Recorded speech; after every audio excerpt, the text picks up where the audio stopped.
again for your patience while we work through these technology issues.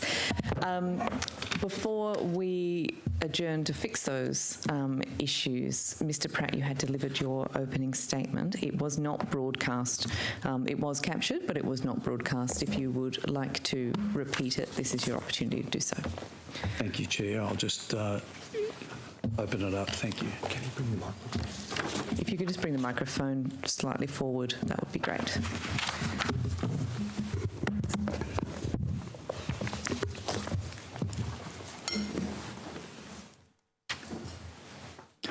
Thank you, Chair. We're ready to go, are we? Good.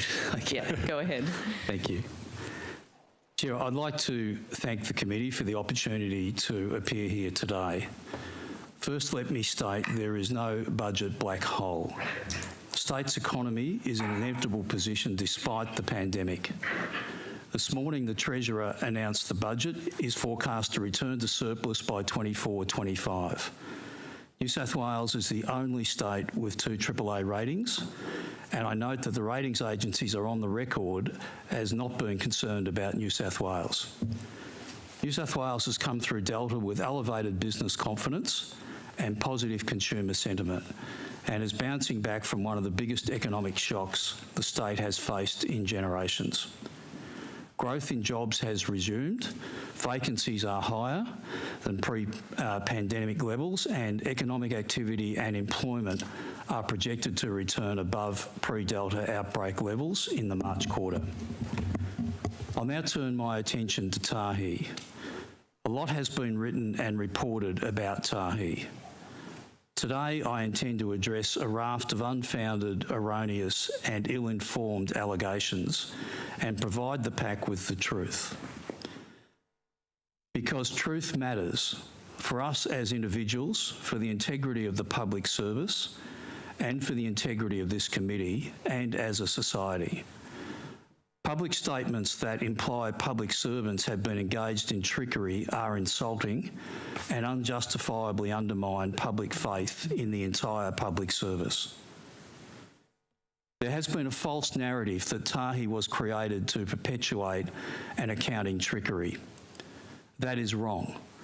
The truth is Tahi was created to pursue government policy of microeconomic reform, to bring about the most optimum structure for the management of transport assets.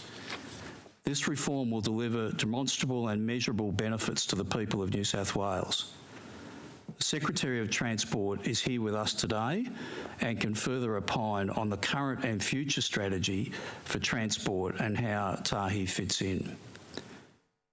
There has been a false narrative that Tahi will compromise safety. That too is wrong.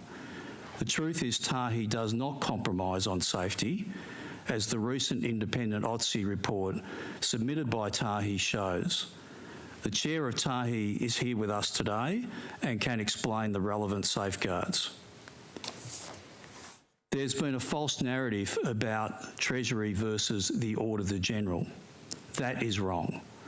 The truth is that Treasury and the Auditor-General have important but very different roles in ensuring the state accounts are prepared in accordance with complex national and relevant accounting standards, several of which have recently changed. Treasury is the preparer of the accounts and does so based on its expertise with supporting evidence. The Auditor-General is the reviewer of the accounts and provides her opinions based on the review of the supporting evidence. Each year, Treasury and the Auditor-General put many hours of work into aligning our understanding. This is the normal annual process that preparers and reviewers undertake to ensure the government can have confidence that the accounts are robust. It has taken longer than usual for us to align our understanding in relation to Tahi, but I'm pleased to say that good progress has been made. There's been a false narrative made under parliamentary privilege about my behaviour and the behaviour of 2 Treasury executives present today. That is wrong. The truth is Treasury executives have behaved with professionalism and integrity, and I fully support them. I am frankly appalled that select emails and phone conversations were omitted to create a false narrative when Mr Lyon appeared here at PAC on November 8. Only after the unjustified attacks and unbalanced media articles were written was the complete set of evidence showing a much different version of events uploaded to the PAC webpage by this committee. In my 10 years of public service, I have never seen such a thing. If there has been any trickery, this trickery has occurred through this inquiry process. There has been a false narrative that Tahi will lead to a 10 billion or more worse off result. These are figures that have been put forward by Mr Lyon, who under oath conceded that he is not an accountant, selectively chose to admit evidence, adjusted timelines to fit his narrative, made statements which are false, such as the current CEO of Kpmg has previously worked for me, an individual to my knowledge I have only met twice, and referred to female public servants behind their backs as ranting and emotional. And I must say, I find this misogyny disgusting, unprofessional, and highly offensive. Mr Lyon was highly derogatory towards his own colleagues at Kpmg in internal emails, and was in fact investigated by Kpmg for his own behaviours. The truth is that Tahi, as a commercial entity, will deliver benefits to the citizens of New South Wales. The accounting work for Tahi and all the government agencies, including SOCs, are prepared not only by those here today, but are the result of countless hours of work done by teams of accounting professionals within Treasury, public servants and CFO teams from across the sector, and external accounting specialists. The false narrative that Tahi is a conspiracy concocted by all these public servants and external accounting specialists to cook the state's books, as suggested by Lyon and others, is as insulting as it is beyond belief. The truth is that Treasury and the public sector, in good faith, were implementing complex microeconomic reform to provide significant benefits for the New South Wales public. I look forward today demonstrating what Tahi truly represents for the people of New South Wales, alongside representatives here today from Transport and Tahi. Thank you, Chair. Thank you. Mr Sharp, was it you that had an opening statement as well? Yes, Chair. Please go ahead. Thank you very much. Sorry, can we just remind the Secretary to bring the microphone forward?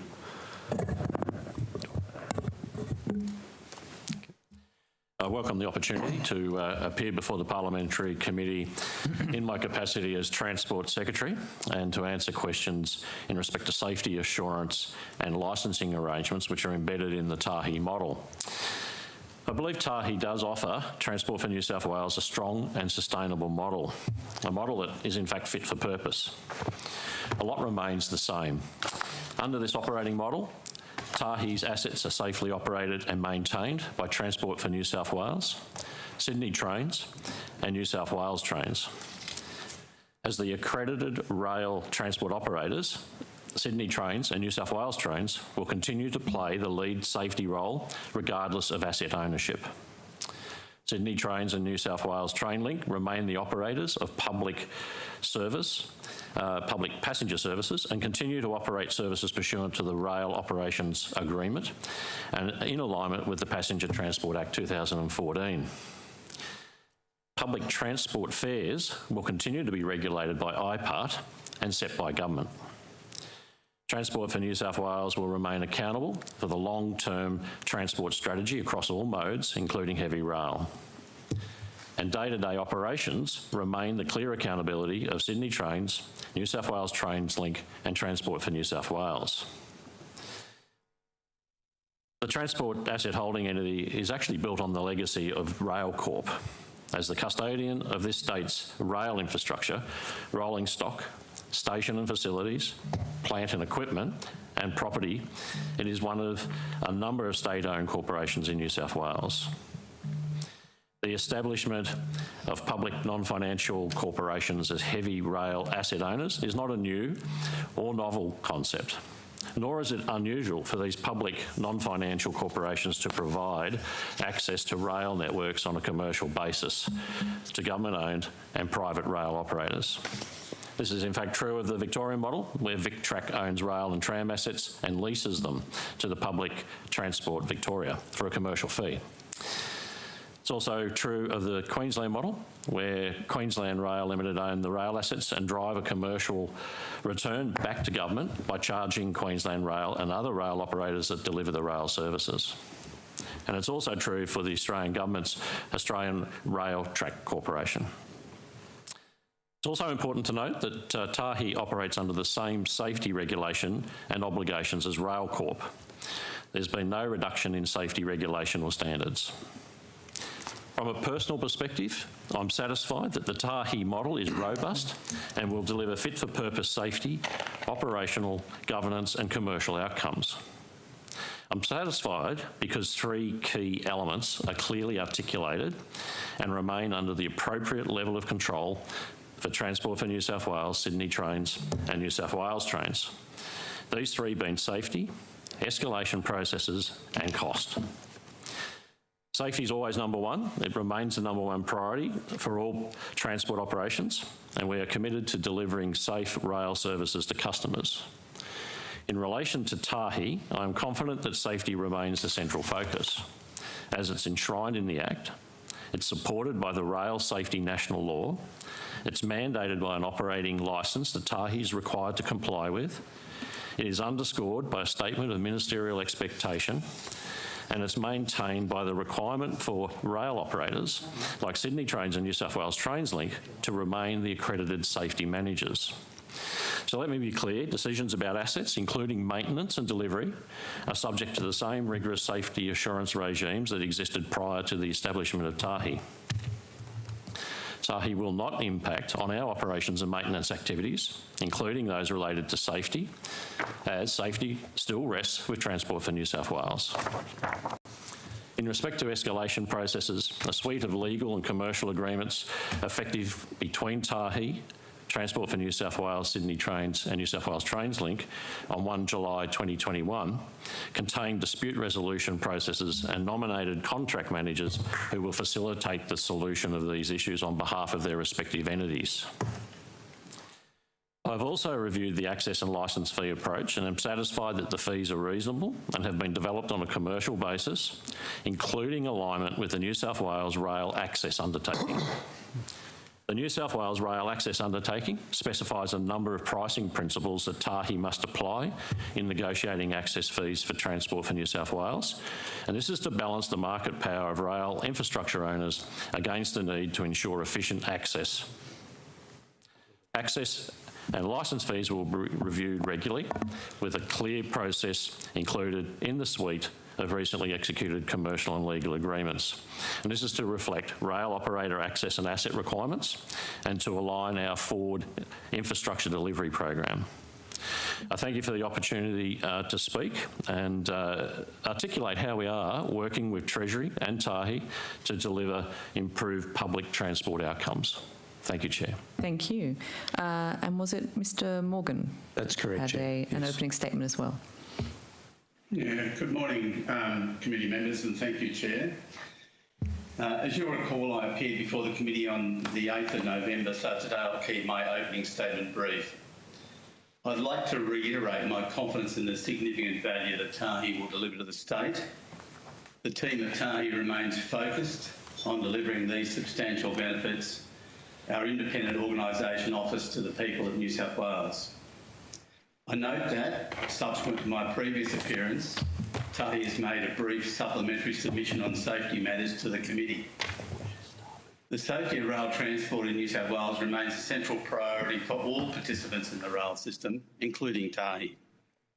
The creation of Tahi, as you've heard from Transport Secretary, does not alter the robust structure that has governed rail safety since the responses to the inquiries into the tragedies at Glenbrook and at Waterfall.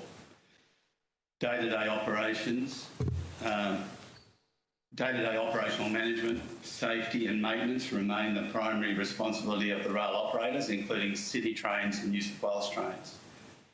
Tahi's operating licence specifically precludes us from carrying out railway operations or maintenance. The overall safety framework remains under the oversight of the Office of National Rail Safety Regulator. What Tahi does do is to provide an additional layer of assurance, given that the asset owner is required to assure itself that the assets are safe, reliable and fit for purpose. This is an important message and I want to strongly re-emphasise that today. I also want to note that Tahi's operating licence is in the process of being operationalised, and we continue to work constructively with Transport for New South Wales, Sydney Trains and New South Wales Trains. I'm pleased with the strong working relationship we've formed with these organisations over the past few months. Thank you for the opportunity to further assist the committee. Thank you. We are going to begin with questions from the opposition. Thank you, Chair, and thank you to the witnesses and to you, Mr Pratt and Mr Sharp, for your attendance, Mr Morgan for your repeat appearance, as to you, Mr Mittar, and Ms Wilkinson for your return appearance, and it's good to see you, Mr Walters, again. Secretary, can I just start by saying that, having listened now to your opening statement, the one that was not broadcast and the one that was broadcast, there is an important difference between the two. In the one that wasn't broadcast, you concluded by saying that you were implementing government policy. But in the one that was broadcast, you said you were implementing microeconomic reform. Can I ask you, firstly, why did your statement change? Secondly, can you table both statements for us, please? And third, can you explain what you think turns on the distinction between you implementing government policy and you pursuing microeconomic reform? Well, Mr Mookie, I read the statement exactly as written on both occasions. Fair enough. Well, I'll leave that then to Hansard and we can check the difference. Now, if it's incorrect in Hansard, I will correct it, but I did read the statement as recorded. Okay. Secretary, last time you and I had the opportunity to discuss the status of the state accounts at budget estimates, which was in early November, you said to us then that you expected the state accounts to be finalised by the Auditor-General within 2 weeks. That's correct. And equally, to be fair, the Auditor-General did say the next day that that was the intention, but it was a matter for her. We still haven't seen the state's accounts. We are the only Australian jurisdiction to not have its accounts tabled to Parliament. When can we expect to see the state accounts, as audited by the Auditor-General, tabled in Parliament, as is the legal duty of you and the government and the Treasury? Well, as you'd appreciate, Mr Mookie, these are complex matters. You're well aware of that. We have been working very hard to get this resolved. I can't speak for the Auditor-General. I do note, though, the Auditor-General did pull out of a hearing today. So on that basis, I'm not able to talk about the detail of the work that's being done, only to say to you that we are a lot closer to final resolution than when I spoke about this previously. Thank you. Sorry, just... Can I just take a point of order on that? The Auditor-General, I want to be clear, did not pull out of the hearing. The Auditor-General indicated in correspondence to the committee that because the Auditor-General had not been able to complete the audit, that the Auditor-General didn't think that could assist at this stage. I think it is wrong to characterise it as pulling out of the inquiry. Pulled out. Well, they're your words, Mr Shoebridge, but the reality is she's not appearing. it's my questioning, Chair, so I might just... Okay, thank you. I think we've made the clarification. I understand Mr Pratt had used the words pulled out. I think that's, depending on your interpretation, not necessarily the characterisation that the committee would give, but I've heard the point, uphold the point. Back to Mr Mookie. Mr Secretary, according to one of the laws that gives the Auditor-General power, she ought to be tabling, or he ought to be tabling the report circa October 22 to October 26. Last year, the report on state finances was late. It was November 17 as a result of the Auditor-General making a high-risk finding about Tahi. We're now nearly at Christmas. Can you at least give us a sense of confidence that the Parliament will see audited state finance reports by Christmas? Mr Mookie, I can't answer for the Auditor-General. You'd appreciate that. All I can say to you is you have my strong commitment to get these issues resolved as quickly as possible. And we are close to final realisation of that. But I can't speak for the Auditor-General, but I give you that commitment. We are working very hard to do that. Appreciate that, Brett, you say this has taken longer than usual. In your 10 years of public service, has it ever taken this long? It never has. That's correct. Well, I can only speak for my time as Secretary of Treasury, Mr Graham. So in the past 5 years, no. Although, as Mr Mookie quite rightly points out, last year was November. But what I would add to that, a lot of that had to do with COVID and the requirements of Finance and Treasury to be doing other things as well. So there was real pressure on the team. I appreciate that, Mr Secretary. But nevertheless, we find ourselves at a position where we are about to go into the Christmas recess, which of course, as you've already informed us, will result in staff going off leave, as is their right, particularly after such a difficult year. But we would be the only Australian jurisdiction, any state or territory or Commonwealth, not to be in a position to produce state accounts, which is almost unprecedented. Are you not worried about what that means for the reputation of the New South Wales government, the state of New South Wales, and the Treasury? I want them finalised, Mr Mookie. I can't add anything more to what I've said. That is a question also for the Auditor-General, but to your point, I'm absolutely committed to getting them finalised, and the team are working very hard on it. Thank you, Mr Secretary. Mr Secretary, as you described in your opening statement, the way the Act works is it's your responsibility, I believe, to sign the state's accounts. Is that correct? On the recommendation of my accounting team, that's correct, and then I put that to the Treasurer. Have you signed the accounts yourself? Not at this point, no. Why have you personally not even signed the accounts to submit to the Auditor-General for her to trigger her review process? There is a draft set of accounts that the Auditor-General has been working on. The process at the moment, as you've just described, is we're waiting on reconciliation of those matters. I'll get the accounts back then once that's occurred, and then I will sign and recommend. Has the Auditor-General, having seen the draft accounts, indicated to you that she is considering qualifying them? There's been discussions about what work we need to do to ensure that the accounts are not qualified. We've been working through that together. Secretary, I'm going to push you on this. I asked a very specific question. Has the Auditor-General indicated to you or to any other Treasury official that she is considering qualifying the state's accounts? There are matters that we are working through. I mean, I'm not going to answer that question because that's a question for her. No, Secretary, it's a question that I'm putting to you because you're the person who submits the accounts to her. So, is the reason why you haven't signed the state's accounts is because she's indicated to you that if they were to be submitted as they are in their draft form, she will qualify the accounts? What I will say is that she certainly indicated to me that there are matters in the accounts that she's not comfortable with, so that could lead to qualification, to your point. I am working through those with the team and with the Audit Office. So, what specific matters has she indicated to you that are causing her concern, which could lead to her qualifying the accounts? I can't comment on specific matters. Well, we've already had established from last year as high-risk findings, some of them, and equally through the course of this inquiry, we've discovered others. So I'll just press you again, giving you the opportunity here. Do you wish to indicate what matters the Auditor-General has said to you or the Treasury which could cause her to qualify the state's accounts? Mr Mookie, I'm not able to comment because the Auditor-General is not commenting, and I'm not going to compromise those discussions. We are in close discussion. As I've indicated to you to your earlier question, I am committed to getting this finalised ASAP, and I appreciate the points you made. You're clearly uncomfortable with some of the coverage, but this is your opportunity to put on the record in your own words what are the issues that are causing this concern. This is your chance to state clearly what are the issues. Mr Graham, I am being very open about what the current position is, but with the Auditor-General still reviewing, it's inappropriate for me to comment on specifics. Treasury Secretary, in your opening statement, you said one of the false narratives was Treasury versus the Auditor-General. I'm giving you the opportunity to explain the nature of the discussions, which has been characterised as an intense dispute. And I'll give it to you again.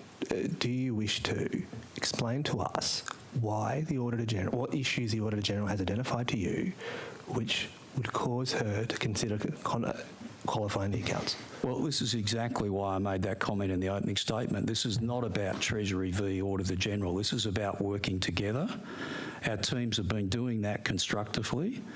The items are complex, as you know, and we are looking to resolve them as quickly as possible. And for me to talk about specific items would compromise the work that the Auditor-General is doing as well. Okay, Mr Secretary, I appreciate that. But when did the Auditor-General inform you, having seen the draft accounts, that she was considering qualifying them? Was it last week? Well, point of order, look, we've gone on long enough with this. The terms of reference in this inquiry is with respect to the transport asset holding entity. Establishment and operation. Not just the broader budgetary impacts. Well, on the point of order, it's about the establishment and operation of the transport asset holding entity and related matters. And I think it's not unreasonable that it would fall within all three of those terms of reference to ask the Secretary, when the Auditor-General has taken the almost unprecedented step of indicating a potential qualification of the state accounts as it relates to Tahi. On the point of order, it's very clear from the terms of reference 1B, any other related matter, that the questions are in order. However, I will now throw... I actually did ask the question. I will allow this question to be answered and then I will throw to Mr Shoebridge. Do I need to repeat the question? Or? Please do. The question was, Mr Pratt, when did the Auditor-General indicate to you that she was considering qualifying the state's accounts on the basis of the draft you submitted to her, and was it last week? There has been ongoing discussion for some time, Mr Mookie, since you asked me this at the last inquiry, and I indicated that I'd hoped for resolution within a few weeks. So these discussions go back, that would have been, about 8 weeks ago, I'd imagine, when we've been discussing the detail and the complexity of these issues. Mr Shoebridge. Thanks, Chair, and thanks to the witnesses for your attendance. Mr Pratt, it's true, isn't it, that the Auditor-General's office and your office are not of the same opinion as to how to treat Tahi in the state's accounts? That's the current state of play, isn't it? No, there is a range of views around certain accounting issues. Accounting, in terms of some of these issues, Mr Shoebridge, is complex. A lot of accounting is fairly basic, but once you get into the complexity of what we're dealing with, there are matters of judgment that come into play. And so, therefore, this has been intent discussions. What the Auditor-General and I are about is getting a robust outcome that all of us can have confidence in, and that's the objective that we share. But right now, the reason you haven't put the signed accounts that you would like to the Auditor-General is because you know that they would be rejected in part by the Auditor-General. That's why you haven't allowed the Auditor-General to actually complete the audit by giving the signed accounts. Isn't that the case? Well, the Auditor-General has flagged a number of issues to me, and I think I've indicated that already. That's what we're working through. Well, in terms of a number of issues, the fact of the matter is that you're not agreeing on some pretty fundamental aspects about how Tahi is treated. And can you give an indication of what the kind of financial impact of that difference of opinion is? Are you $10 apart? Are you $10 billion apart? No, I've indicated earlier to Mr Mookie's question, I am not prepared to talk about specifics today, Mr Shoebridge, because that would compromise the integrity of the Auditor-General. Right. But you made a very bold assertion, Mr Pratt, that there's no budget black hole. So I'm asking you to give some details about that and to put some detail about that very bold assertion. Are you $10 apart or $10 billion apart or more with the Auditor-General? And you know, is that the size of the potential black hole? Mr Shoebridge, there is no black hole. Let me be clear about that again. I mean, for you to infer that is the case is a huge indictment on many public servants. I'm asking you... May I answer your question, please? Indeed. Is a huge indictment on many public servants who work together to protect and produce the integrity of the accounts. That is completely wrong, that statement, and I totally reject it. And I stand by the integrity of the accounts. I'm giving you the opportunity to inform the public how far apart you and the Auditor-General are in terms of the accounts. And I'm asking you whether it's $10 billion that you're apart in terms of the final impact of Tahi. Well, let's wait to see what the Auditor-General has to say, Mr Shoebridge, and maybe we're not far apart, if apart at all. Well, right now, I'm asking you the difference between you and the Auditor-General. You boldly assert that there's no black hole. And so if you can put a figure on it and inform the committee that you're $10 apart, or $100 apart, or $100 million apart, please tell us, because otherwise we have compelling evidence that there's a potential $10 billion plus difference of opinion. Well, that is your opinion only. I mean, where is the evidence for a $10 billion black hole? Show me the evidence, please. Well, you would have seen the report that was provided by Kpmg, the one that was actually not commissioned by you, but And not done by an accountant, yes. which made it very clear that there is a compelling argument. It may not be your preferred argument, Mr. Pratt, but a compelling argument that the accounts are out by some $10 billion or more because of the treatment of... So, Mr Shoebridge, you would take the word of a non-qualified accountant producing a document against the word of Treasury, who has many qualified accountants, external expertise by one of the most recognised partners in accounting in the country, and you would take the word of this person to say there's a $10 billion hole. Is that what you're saying? Well, Mr. Pratt, what raises my real concerns about your line of expertise is the fact you can't get a set of signed accounts out of the Auditor-General. But Mr Shoebridge, you haven't answered my question. You make these bold assertions. You're making the assertion. You're making the assertion Yeah. about a black hole. I will hear... You're not answering my question. Order. I just could take a point. Order. Let me finish, Mr. Pratt. Sorry, Mr Shoebridge, just one moment. Point of order from Mr Mookie. I understand, of course, that the hearing has a lot of high stakes, but the ordinary practice in all hearings is that members ask witnesses questions, and witnesses are not, no witness is able to ask members questions in return. They are, of course, able to answer the question however they see fit. Yes. Thank you. I do uphold that point of order. If we could keep to answering the question. Chair, I have every right to, when assertions To like... address your inquiry, Mr. Pratt, I will give you the chance to answer a question if you'll give me the chance to ask your question.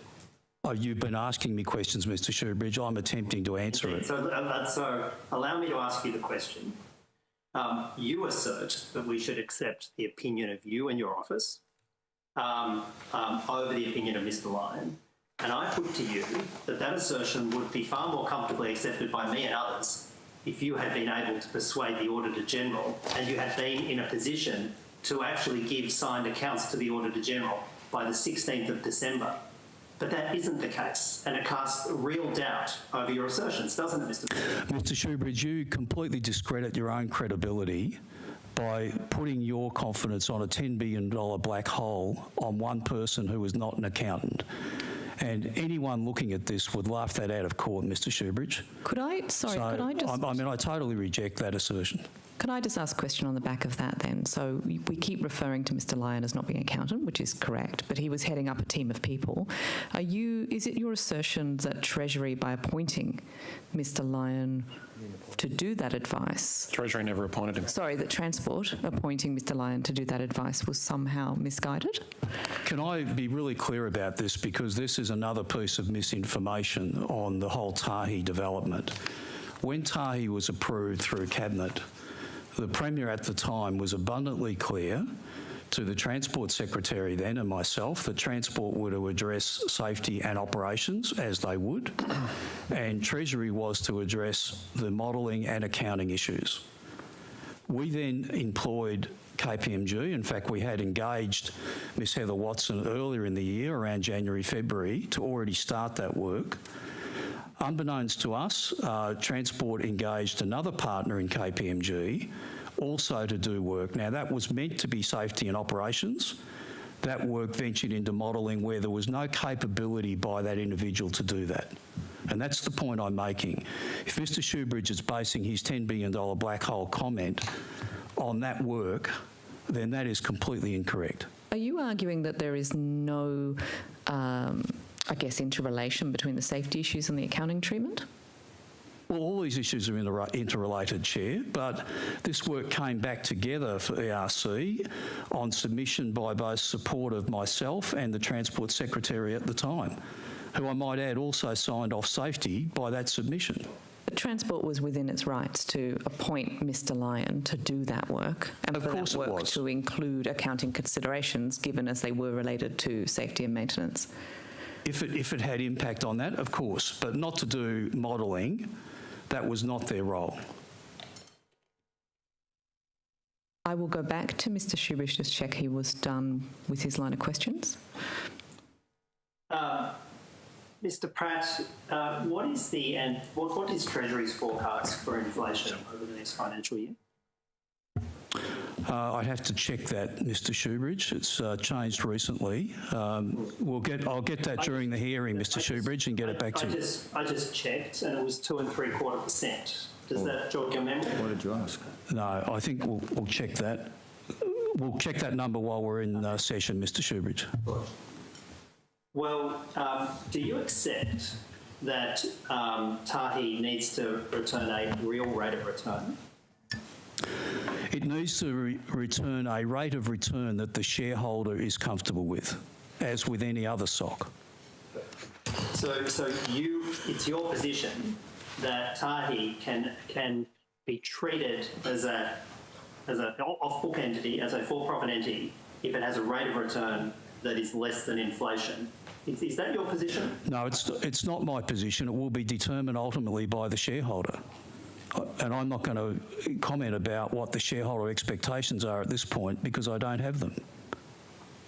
Well, we heard from Mr Morgan that he'd been told to get a rate of return of 1.5%.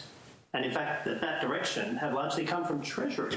That was in the initial work, Mr Shoebridge. That was in the initial work. That is under review. But the point being that, as you'd appreciate, the shareholder minister will ultimately determine what rate of return they're looking for. And we have SOCs. We have SOCs to. Independent board. Well, working with the board, yes. Working with the board. Okay. But we have SOCs today that. Point of order. I'll take a point of order. Mr Shoebridge, can I answer your question instead of being constantly interrupted? I am entitled. I think that is a fundamental point that I've noticed in the course of this hearing. I sense Mr Pratt doesn't have... I actually took a point of order. All right. There has been 2 points of order. Look, the only point of order I took, Chair, first was that Mr Shoebridge's time has expired, and if Mr Pratt and Mr Shoebridge wish to continue that, perhaps it should take place in the next opportunity for crossbench time.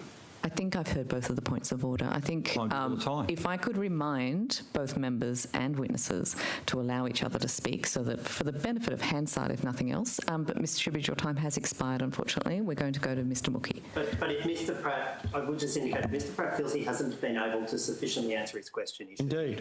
Oh, sure, that's fair. Yes. Of course, I won't object. Go ahead, Mr Pratt. I think I've answered the question at this point. you. I'm quite happy to take further questionings, Mr Shoebridge. Thank you. Mr Pratt, I think I might just resume where I was up to, which was, did the Auditor-General indicate to you last week that it was her intent to potentially qualify the accounts on the basis of the draft that was submitted to her? Mr Mookie, I've answered that, and I am not prepared to potentially compromise the role of the Auditor-General in these discussions. Okay, I appreciate it. All right. I appreciate it, Mr Pratt. But you said in your opening statement that one of the things you were here to do is to correct false media narratives. It was reported just earlier this week that the Auditor-General had indicated this to the Treasury last week, and that as a result of that, Treasury officials had to gather over the weekend and engage in what I describe as quite a scramble in order to respond to the Auditor-General's concerns. You have said you're here to correct the record. I'm giving you the opportunity to shed light on any of the events which took place in the last 2 days, especially as you've said that you think that they are false. Well, the first thing I'd say, as you'd appreciate, Mr Mookie, is I've learnt you certainly don't believe everything you read in the newspaper. That's clear to all of us. So, having said that, I'm sorry? Just to be clear, therefore, Mr Pratt, are you denying that there was Treasury officials? No, I'm going to answer your Sure, question. So, yes, there has been intense work, and that has been in case for, 7 or 8 weeks now. So it's not just evolved, but I have put further pressure on the team because, to your earlier point, I am keen for the accounts to be signed off before Christmas. That is definitely my objective. Have you been keeping the Treasurer apprised of the Auditor-General's concerns? He's aware of the issues, yes, and concerns. That's correct. Have you been directly briefing him? I talk to him about it as I would, yes. And have you had any discussions with the Premier about the Auditor-General's concerns? Not recently, no. What about prior to, not recently? What do you mean by not recently? Well, probably, look, I can't give you exact events or times or dates, but I would have discussed it probably with the Treasurer and the Premier at least once in the past couple of months together. Let's just assume that was after Mr Perrottet became Premier. We're talking about the same Premier. That would be the case, yes. Briefly. To be fair, last time we saw Mr Mitter, there was a bit of a change. That's on notice if you could take the date. Look, I can't give you time and date, Mr Moore. Appreciate on notice, though, if you were able any ability to check would be appreciated. Right. But what did you, if you had these discussions with the Premier and the Treasurer collectively some time ago, what at that point did you tell them that you anticipated were the Auditor-General's concerns, or at least the factors that Treasury was working through to assuage any concerns she might have? Well, I've kept them across, particularly the Treasurer, as you'd expect, the workings of what we're working through with the Auditor-General. And he's been well briefed on that, and that process has gone on, as I've said. Are the Premier and the Treasurer aligned in how the government should be handling this issue? Have you, in any of your conversations, heard anything which would cause you to... so let me finish. That would cause you to conclude that perhaps there's a difference in view between the two? There is nothing that I'm aware of, Mr Mookie. I mean, that would be a question, obviously, for both of them, but from my perspective, no. Was the Treasurer apprised of concerns to do with Tahi on his incoming brief as Treasurer? I'll check with Mr Mitre, but I believe, yes, he would have been. Is that correct? Yes, Sorry, Mr. absolutely. Mitaki. I mean, The microphone.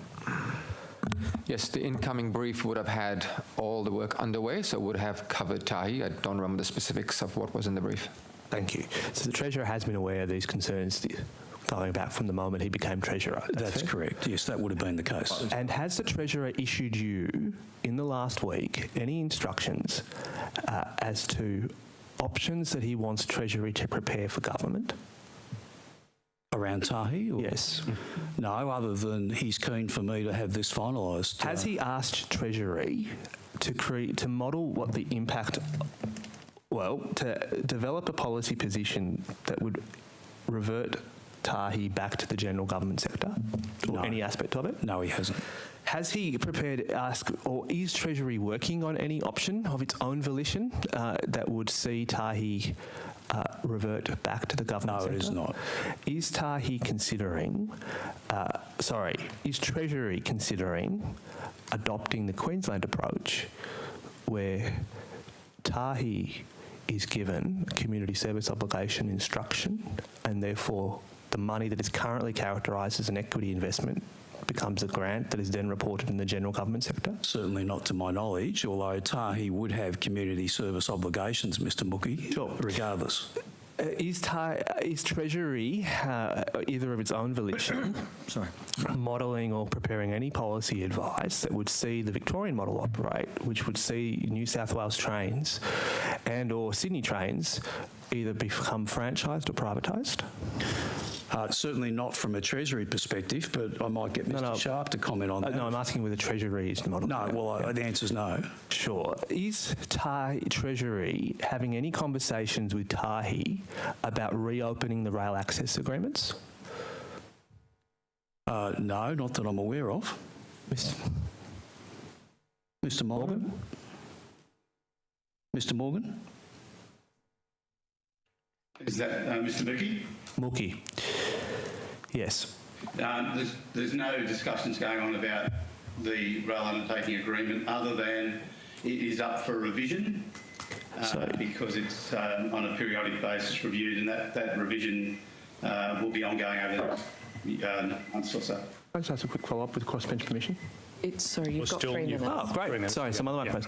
Sorry, Mr. Morgan, but how is it possible that an agreement that was signed on 1 July 2021, that went into operation on 1 July 2021, which itself was late, how is that being open for revision again? It's a 10-year agreement. I'm sorry, Mr. Mookie, I think you're talking... The rail access agreement is the general agreement that's been in place for many years, and it's a statutory agreement that provides users of rail with access to the rail owned formerly by Railcorp, now by Tahi. Is it something else you are referring to? Or you're I'm talking about the agreement that determines what Tahi charges New South Wales trains and Sydney trains, which however described. Is that agreement currently open for revision? No, but it has a revision clause in it into the future on an annual basis. Has Tahi made any... It's not being reviewed at this point in time with the purpose of changing the 2021 year. Thank you, Mr. Morgan. I'm sorry to interrupt. Just the lag factor online. I thought you'd concluded. Can I ask, Mr. Pratt, is the Treasurer, as the shareholding minister, considering giving any direction whatsoever to the transport asset holding entity? Not that I'm aware of, no. So Certainly therefore, not through me. what exactly is Treasury doing to fix this? Well, we are working through the issues, Mr. Mookie, that have been raised by the Auditor-General, as I've indicated earlier. So are you making further submissions to her with the intent to get her to change her mind? Is that what's going on here? There is robust debate on both sides, as you can appreciate, in good intent and with the objective that is shared of finalising the accounts. So has the Treasurer in this week said to you that it's a concern to him that the state has is yet to have its reports published? Not directly in those words, but I would expect as Treasurer, he is as keen as I am to have the accounts done. Well, he's certainly keen. What precisely has he said to you then about this? Well, he'd like it finalised. So did you inform him? When did you inform him that the Auditor-General, on the basis of having inspected the draft report, had concerns that led her to potentially indicate to you that she'd be qualifying the state accounts? Well, as we've indicated earlier through Mr. Mida, he was briefed on this when he took the role. It's been an ongoing discussion since that point. Right. You're leaving the impression that Miss Crawford had indicated to you months ago that she was intending to potentially qualify the accounts. Because if I was to believe what you just said... No, that's not correct. Sorry, then I'm going to ask you to clarify then, because you haven't yet been prepared to tell us when the Auditor-General told you that she was considering qualifying the state's accounts. My question is when did you inform the Treasurer that the Auditor-General was considering qualifying the state's accounts? Well, Mr. Mookie, again, I am not going to compromise the integrity of the Auditor-General. I'm not asking you to, Mr. No, you are, because you're asking me to get into a level of detail on your questions that then will lead to what are the issues that we're working through. No, I'm not. And we're still You've said it's a risk. I don't think it's unreasonable to ask you when I'll hear the risk point of arose. order. Mr. Pratt was trying to answer the Honourable Daniel Wilkie's questions, and he was intervened by Mr. McGraham and Mr. Mookie at the same time. Thank you. I do uphold the point of order. If we could allow the witness to answer the question before we leap in with another question. The time is finished. I will just allow Mr. Pratt the chance to answer the question, though. Do you want me to restate it? Please. The question wasn't to do with the Auditor-General, it was to do with your conversations with the Treasurer. The question was, when did you indicate to the Treasurer that the Auditor-General was considering potentially qualifying the state's accounts? I've indicated to the Treasurer a number of times through discussions, as I've mentioned earlier, that the Auditor-General and I were working through her concerns on a number of issues. He's aware of that. And as I've said earlier, we are working to finalise that as soon as possible. Thank you. Mr. Mida, I'm looking back at Hansard from August during budget estimates where I asked you a question.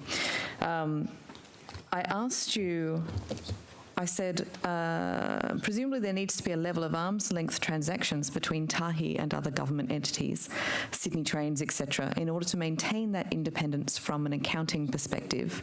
Is there not a risk that this entity has been established, that the way that this entity has been established will end up falling foul of those accounting rules despite this?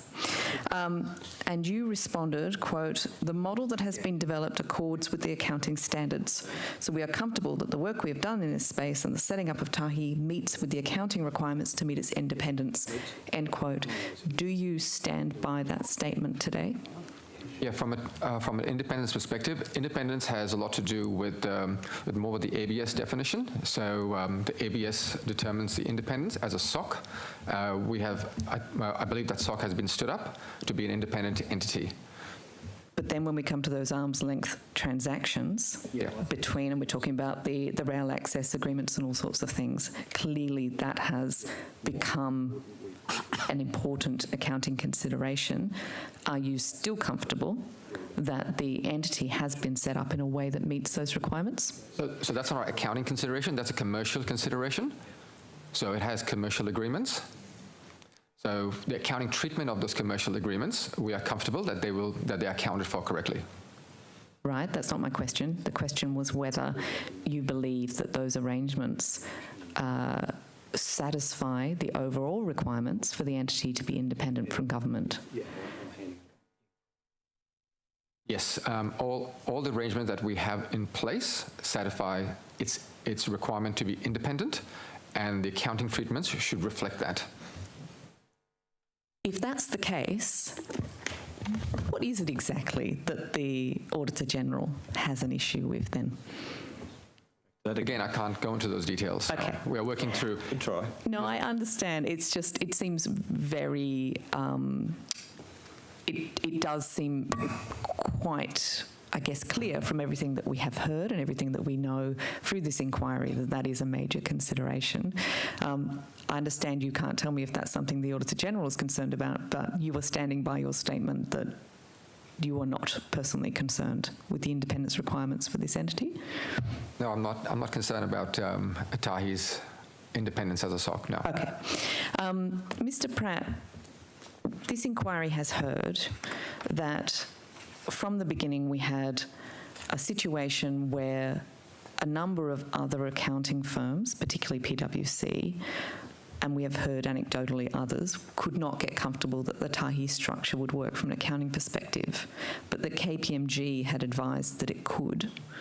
And it wasn't, sort of looking at the timeline, it wasn't then until Mr. Lyon came along with his reports that we had any sort of indication that perhaps it couldn't work the way that Kpmg had said. Then there was a change in accounting rules. You said right at the beginning, accounting is complex. It's very complicated, and I fully accept that.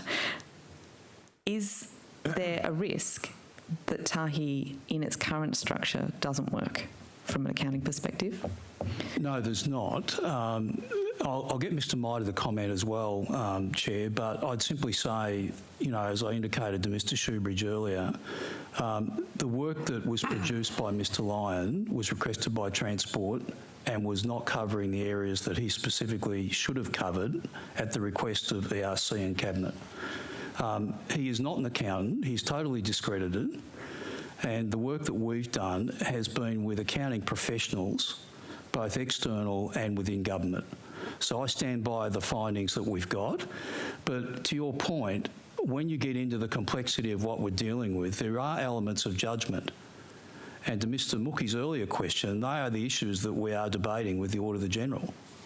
And they are not easily resolved issues, but we are making excellent progress. So should I get Mr. Mitre to answer you as well? I just want to ask a little bit more around that. So we're back to your criticisms of Mr. Lyon, and I understand that there is a lot to uncover there and a lot to unpick, but if we just focus on the fact that Transport had engaged Mr. Lyon, Treasury had engaged a different set of partners at Kpmg. Prior to Transport? Sorry? Prior to Transport? Fine, prior to Transport. Mr. Lyon was not working for your department, was he? So he was not he did not need to take instructions from you. Is that correct? No, we employed Ms Heather Watson in January, February of 2020 to get this work underway. As I understand it, and I'm looking at the record here with this comment, but Mr Lyon was, I believe, employed by Transport around April 20. Is that correct, Mr Sharp? I believe so. Yes. So that was subsequent to the work that we already had underway with the accounting practice in KPMG. So, Mr Lyon worked for the consulting practice. That was not the accounting part of KPMG. we heard from KPMG when they appeared that they dealt with these two different pieces of work with two separate clients separately, and that they had basically procedures in place to prevent conflict. Is that your understanding as well? That's what I was told, but I mean, that's really for KPMG to answer. Okay. We were dealing with Ms Watson. So given that, was it appropriate for you to intervene with the work that Mr Lyon was producing for Transport? Yes, absolutely. I mean, we, as I indicated earlier, the Premier rightly held Treasury responsible for advice on the accounting and other matters relating to that, remodelling and so on. Mr Lyon's report, which went to my earlier point to Mr Shoebridge, was apparently indicating a $10 billion hole. That was wrong. There was a whole set of assumptions, etc., that were wrong. I am responsible for advice to Cabinet and to ERC through Treasury, and it's my responsibility to make sure they get the right advice. So I had every right to call that out. I understand that you have a difference of opinion with Mr Lyon and potentially with Transport also, but and I understand you might want to have criticism of that, but was it appropriate for you to try and pressure Mr Lyon to change his advice for a client that was not Treasury? Well, it all came together with Treasury. I mean, this was advice that was going back to Cabinet. So would you suggest that I leave it and don't approach it and then let Cabinet get advice that is wrong? I would suggest it's highly inappropriate for you to... Sorry, Mr Shoebridge. I would suggest it's highly inappropriate for you to have contacted a partner who was working for a different client and attempt to have them change the advice they were giving their client. The advice was using Treasury data and information incorrectly. And I'll get Ms Wilkinson to talk to the detail on this. But if you read my note carefully, I said you should withdraw any information coming from Treasury in your report. And he refused to do that. Again, he was not working for you. His client was Transport, and he was taking instructions from Transport. Why did you not get Transport to ask Mr Lyon to do that? We did that, but Ms Wilkinson can comment on that. Yeah, Please do, Yeah. Ms Wilkinson.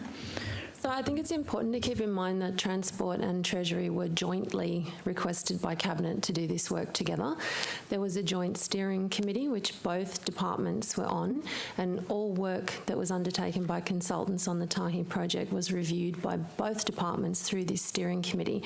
So it's absolutely appropriate for Treasury to review any products that were part of the work being done by Transport, just as it was available to Transport to look at the work that we were doing, which they did.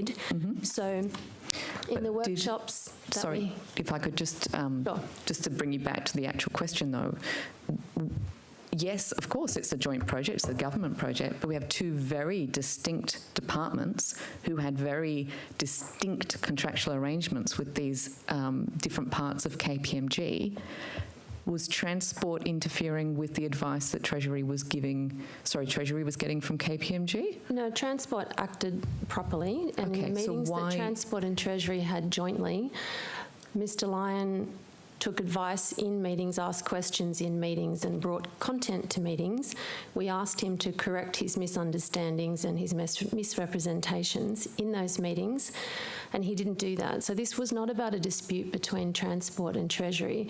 This was about Mr Lyon misunderstanding material he was working with and putting errors into so we did not ask him to change his opinions, we asked him to correct errors. It would have been inappropriate as a professional working in KPMG, for Mr. Lyon to have taken instructions or directions from Treasury. These were not instructions or directions. I make that very plain. These were not instructions or directions to him.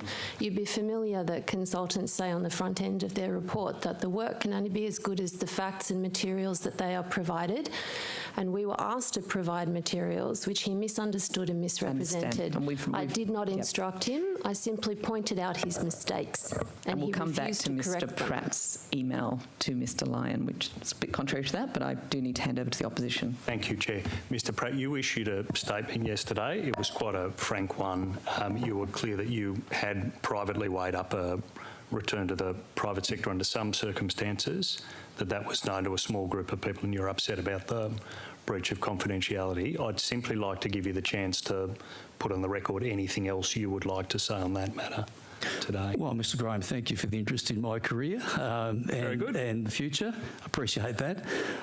Look, my statement was clear yesterday. I think you've probably read that by the sound of it. And as you'd expect, I'm looking at future options and I'm working, as you'd expect, with certain people around what they might be. And it's inappropriate for me to comment on that specifically. But I don't think that's a surprise to anyone. I've been in government 10 years and these are natural things that happen. So I was disappointed to see the article in the newspaper, absolutely. And your timing, I think you were clear in that statement, was before the election you'd like to resolve. Point of order. I think I can allow one question on this, but this has no relevance at all to the terms of reference to the inquiry. Nice fishing. Mr. Pratt can answer in any way he chooses. I'm then moving on.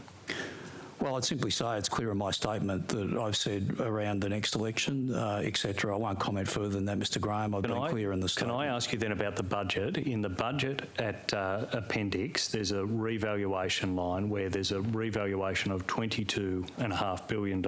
I take it that's the revaluation of the Tahi or of the state's rail assets. I don't have budget papers with me, unfortunately. But 14. Could we check that while we're in session? Well, I'll ask the question and get an answer for you a little later. So I'm referring to page A114 of the budget, where there's a $22.443 billion revaluation, which I understand to be the revaluation of the state's rail assets. As of today, what is the value of the state's rail assets? We'll be issuing that this afternoon, Mr. Graham. I'm actually going back to sign off the accounts this afternoon. Well, I don't think this is a Tahi inquiry. I don't think it's unreasonable for you to tell us at this inquiry what is Treasury's valuation of the state's rail assets as of today. Well, you must have that figure here. We will have that figure, yes. We'll try and get it for you, all right? But bear in mind, I have not signed it off yet. So the accounts are issuing this afternoon. You must have that figure now. Does Mr. Midler... Point of order. Mr. Pratt is entitled to take it on notice. He said he'll get that figure and he's taken it on notice. Mr. Morgan has told this inquiry. Well, to the point of order, if Mr. Pratt doesn't, Mr. Morgan surely should. Yeah, Mr. Morgan would have it. Thank you. Mr. Pratt, if it is something you think one of the other officials may have, if you could direct the question to them. Well, I'm happy to take it on notice, Mr. Graham, but ordinary not to have it. We can answer the first part of your question, but the reason I am pushing back on the second part is I have not signed the accounts off yet. Okay, well, we'll move. And some of you may be aware that we had a serious cyber attempt, which really closed down. We're moving on. Okay, well... I accept your answer, Mr. Pratt. Cross-examined about it. We accept it if you're not, we do. But look, can I just move on? Can I ask that Treasury Tender 001 be provided to the witness, please? And probably Treasury Tender 003 at the same time, just to make it more efficient. Mr. Pratt, one of the reasons why, as you, in the media reporting of this matter, there's been concern about a black hole in the budget actually arises out of this document that I'm providing to you now, which is a Treasury document. It's not Mr. Lyons' document. This is a document that was created by Treasury. You turn to the last page, please.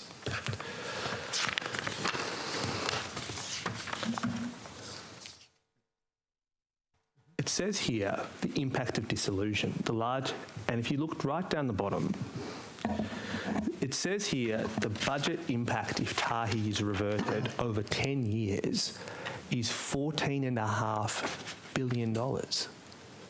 So, if the Auditor-General decides, after all the conversations you have with her in the last few months and the conversations you're having with her now, if she disagrees with your accounting treatment and decides to revert the matter back to the general government sector, over 10 years, that, according to your documents and Treasury's modelling, this has a $14.6 billion impact on the budget.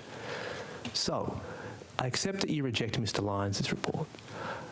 Are you now rejecting Treasury's own modelling on what the impact would be if this matter was to be reverted, if Tahi was to revert back to the general government sector?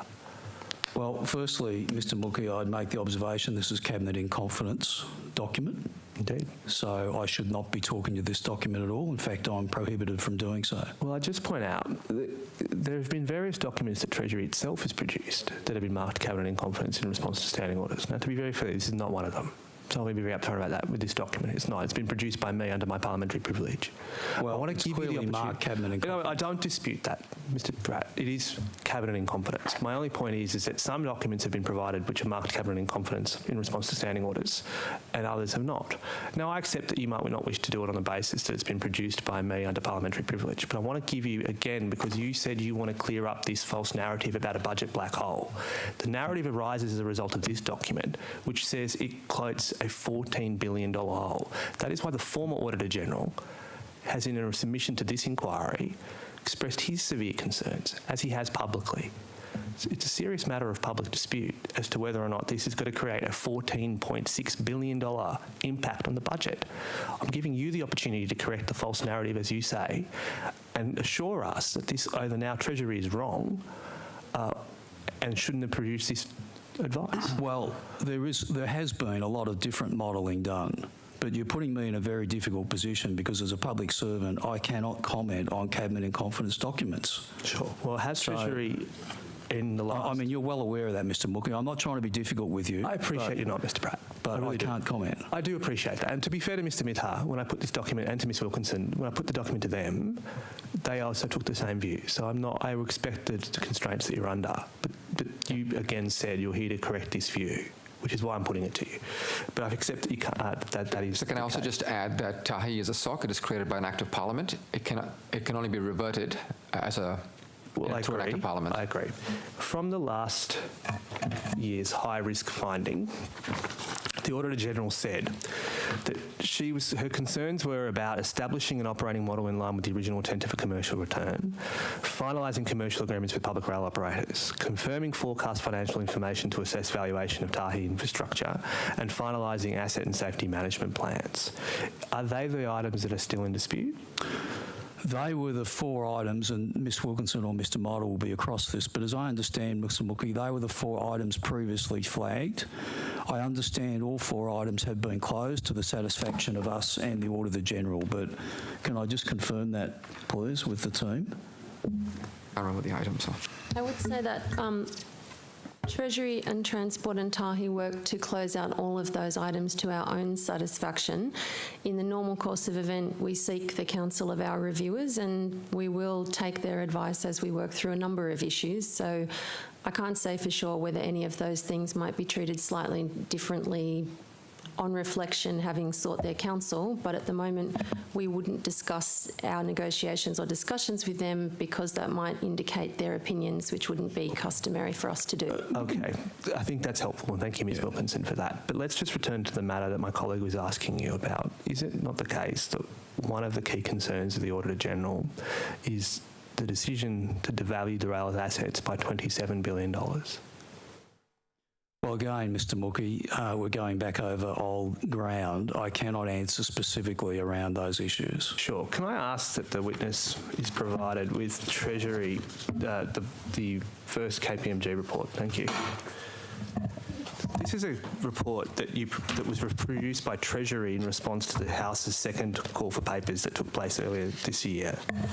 And it is a report that says in the appendix that the actual rate of return that is required has to be at least inflation. real rate of return. That's why my colleague was asking you that questions earlier before. Treasury has been advised, has it not, that it has to, Tahi has to, this was a report to Treasury, earn at least inflation. Are you confident that Tahi will meet that requirement? First to Mr. Pratt, then Mr. Morgan, please. Well, I'm not prepared to comment at the moment on the rate of return. To Mr. Shoebridge's earlier question, just to clarify, I have that information. It's 2.5%. Mr. Shoebridge is the number. But as I said earlier, Mr. Mookie, and you'll appreciate, ultimately that's a shareholder decision. But I could point you to some SOCs today that are zero. You know, forestry, for example, given the environment. Therefore, we'll set up another inquiry here, Mr. Pratt. No, but my point being, and look, a good example, if you look back at Sydney Water, when it was commenced in 1985, for the first 5 years of its life, it was returning around 1%. And now it's the biggest earner in government, around 6%. So this is a new entity. It will take time to build and develop.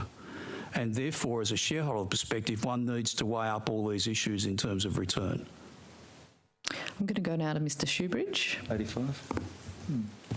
Thank you, Chair. Mr. Pratt, you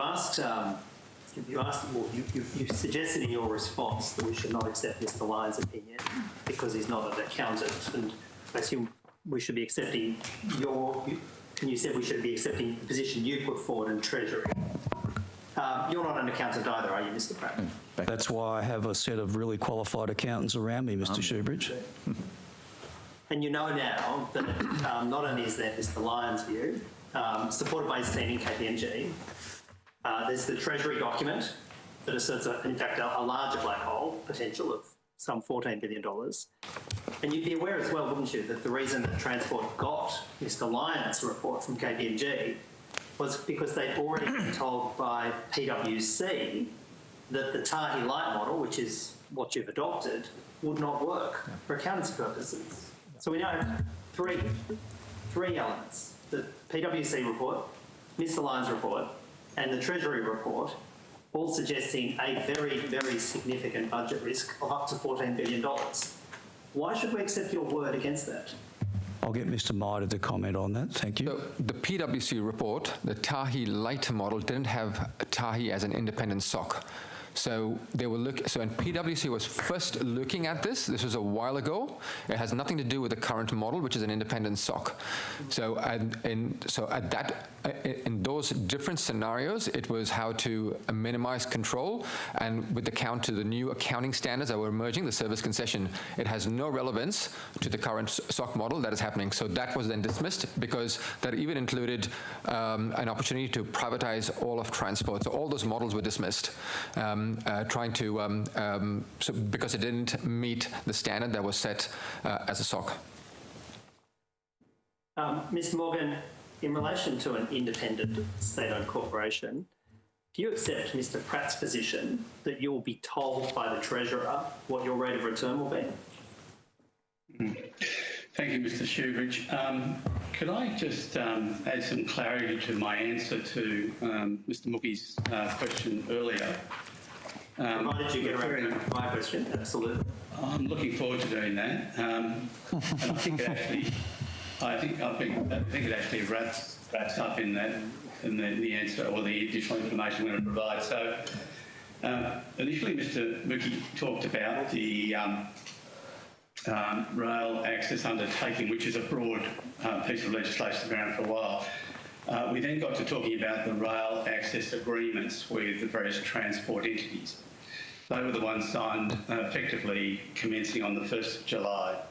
And the rate of return that was sought in those over time was 1.5%. The agreements offer the opportunity to renegotiate the rate, the access fee arrangements to take effect from the 1st of July each year. So the Treasurer's asked us to consider a higher rate of return that averages 2.5% over the next 10 years. and we will be renegotiating that rate of return, the access fees resulting from that with Transport to take effect on the 1st of July 22. Does that address your question, Mr. Shoebridge? So it's the treasurer. It's the treasurer who sets your rate of return. It's not the board. The treasurer sets your rate of return. Is that right? I beg your pardon.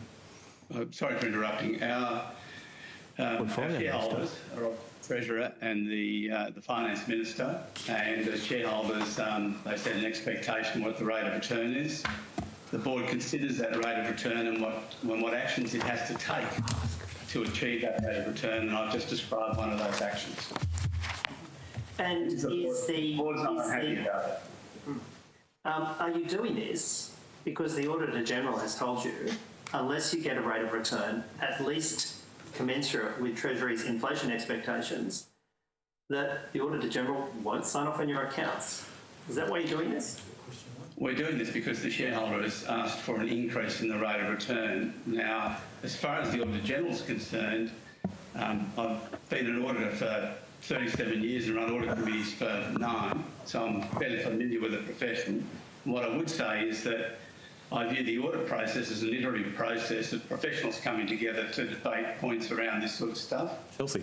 We have these issues, and we've been doing so with the Auditor-General over recent months, and we're working towards landing a position that both the board and the Auditor-General is comfortable with. That's our objective. Unless you can land at least a return on assets of at least inflation, you can't get the account signed off. That's the position, isn't it? Mr. Shoebridge, as I've said, it's an iterative process. It's not a combative process. It's a process where we listen to each other's views, we take them on board, and we will work through to end up with a position that the Auditor-General is satisfied with, and we are. And for the Transport Secretary, you're just a passive recipient of this, are you? Whatever the final outcome is, you'll just have to cop the payment for the rail access. Is that what's happening at the moment? As I said, to suck it up somehow. there's a commercial agreement in place where negotiations occur each year in regards to the access and licence fees. What I pay for is to access regulated assets, and that pricing is effectively benchmarked and aligned against IPART. So this is a standard building block model approach in terms of how that access fee is arrived at. So there is a negotiation. It is referenced to IPART and it's captured within that process. So there's a methodology that's articulated. That IPART review happens every year as well. So we'll review the IPART boundaries and we'll negotiate within those boundaries. So there's clear process for me to be comfortable with that. If I'm not comfortable with it, there are escalation processes. But you've just been told by Mr. Morgan that the Treasurer has directed that the rail access fees you have to pay are increased by 66 2/3% come 1 July next year. You've just heard it. Yes, and as I said, there's a process and a methodology. It's just been thrown at you. So how does that fit with your productivity model? You've just heard you're going to get a 2/3 increase in the access fee. The access fee will be negotiated at the end of the year with a reference to IPART. So if it's within the IPART framework, that's something that's going to have to be looked at. At the moment, I have an agreed access fee for this year and a process and a methodology that's well documented that we will go through at the end of the year. If there's an increase, which they're flagging, that process has to deliver on that.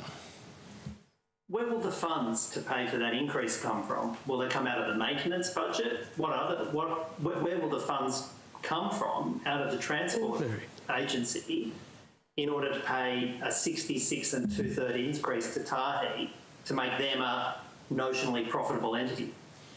We go through an annual budget process. That process includes increases and decreases in all costs, including the fare bucket as well, which has been impacted by COVID. We're in the process of doing that right now. So we're in the process of doing that right now. Increased fares. Sorry? So the travelling public are likely to face increased fares to pay for this massive increase in access fees for Tahi? No, not at all. The fares that are set publicly are also through an independent price-setting body, which is called IPART, and is a decision of government. So that is quite separate to the budgetary process, which is an annual process where I review all the costs. We look at efficiencies, we look at what the actual economy is throwing at us, and we prepare a budget off the back of that. There's an outcome budget process where we have to justify the expenses we pay to the outcomes we're delivering to the public. You see, Mr Morgan, you're in a bit of a pickle here, aren't you? Because on the one hand, you've got the Treasurer telling you to jack up the access fees to 2.5% to satisfy the Auditor-General. But on the other hand, you've got your major client here, in fact, your one and only potential client, saying that that's all going to be subject to a negotiation through the Productivity Commission. You're in a bit of a mess, aren't you, Tahi? Not at all. You just heard from the Transport Secretary about the process we'll go through, and I'm sure that confident that we'll achieve an outcome. So you're telling the Auditor-General now that the accounts should be signed off because you will get your 66 2/3% increase in rail access fees out of transport. That's what you're telling the Auditor-General. Is that right? We haven't concluded our discussions or our work with the Auditor-General yet, and so it'd be wrong of me to try and predict where that might end up. But I'm suggesting that I'm confident that when it comes to renegotiating the access fees with the Transport Secretary, that we'll have a favourable outcome on that. Well, what's the increase in terms of... Point of order. I think that the time has now expired. The time has expired, but we'll just let Mr Shoebridge ask his final question and then we will wrap up. Mr Shoebridge? And let Mr Mookie. What's the dollar increase you'll be taking from transport if you have a 2/3 increase in the rail access fee? I mentioned, Mr Shoebridge, that hasn't been settled yet, so I'm unable to give you a number on that. Well, why don't we start with what the current fee is? Current fees are, the trains are just under 700 million, about 680. Well, we can do the numbers from there. Thanks, Mr Morgan. Thank you. Unfortunately, that is all we have time for. It's a much shorter hearing than we had hoped for, but technology was not our friend today. Thank you very much for making the time to come here. As we noted before, there is an extended timeline for the answers to be returned, I think the 24th of January, but the Committee Secretariat will be in touch. Sorry, Mr Mookie, did you have... No, Okay, very good. We'll be having a short deliberative to committee members, but our witnesses can go about their day. Thank you very much. Thank you, Chair.